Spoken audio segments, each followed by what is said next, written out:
All right, let me ask you something a little uncomfortable right at the beginning. Are you sure you want your avoidant back? I mean, really think about that for a second, because a lot of people tell me the same thing. They say, Daniel, I just want them to come back. If they would just reach out.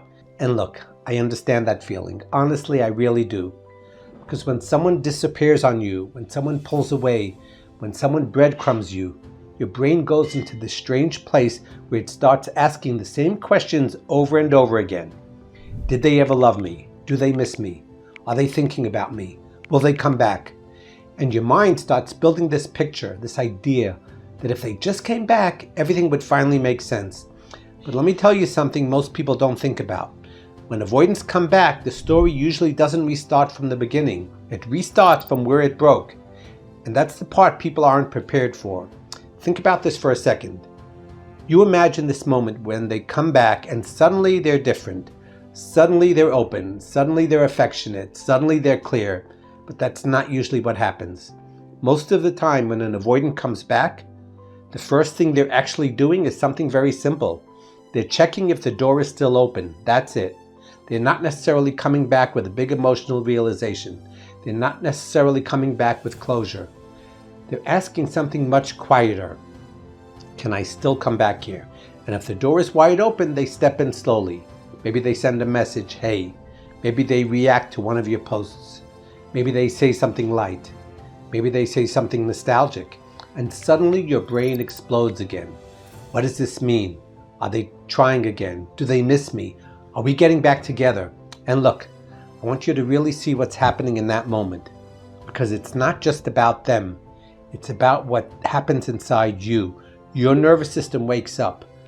Your hope wakes up. Your attachment wakes up. All those thoughts you worked so hard to quiet down suddenly come back online. And now you're watching your phone again. You're rereading messages again. You're analyzing tone again. So before you decide you want them back, you have to ask yourself something very honest. Do you want them back? Or do you want the feeling of being chosen? Because those are two very different things. And I see this all the time. People think what they want is the person, but what they're actually craving is something deeper. They want to feel important again. They want to feel wanted again. They want to feel like the story didn't end the way it did, and I get that. But here's the thing most people don't talk about. When avoidants come back, if nothing has changed, the same dynamic usually restarts. The same distance, the same confusion, the same emotional push and pull. I mean, think about your relationship honestly for a second. How much time did you spend wondering what they were thinking? Look, if you're getting something out of this video so far, do me a favor.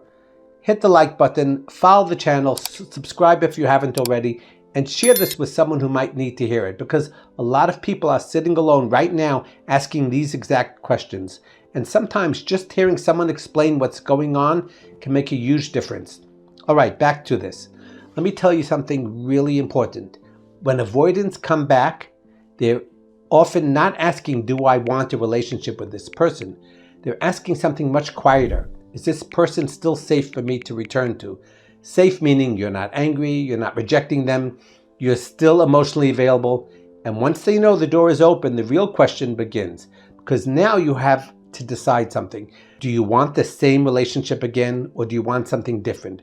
Because if you want something different, the dynamic has to change. And that's the part that requires courage.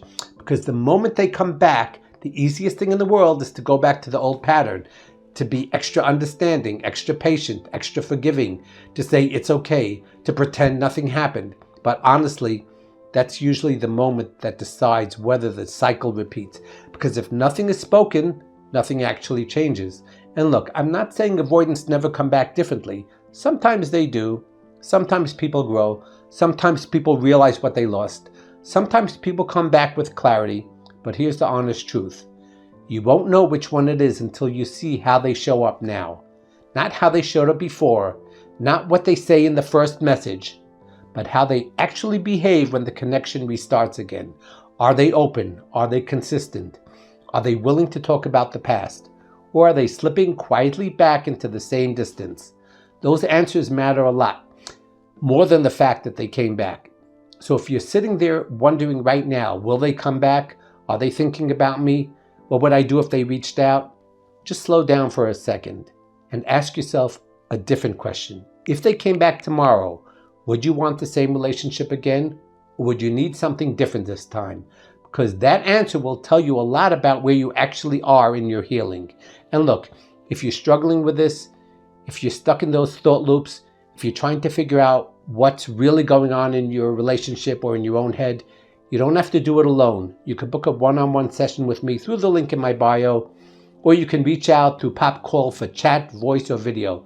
Sometimes just talking it through with someone who understands the psychology of these dynamics can bring a lot of clarity. All right, just something to think about.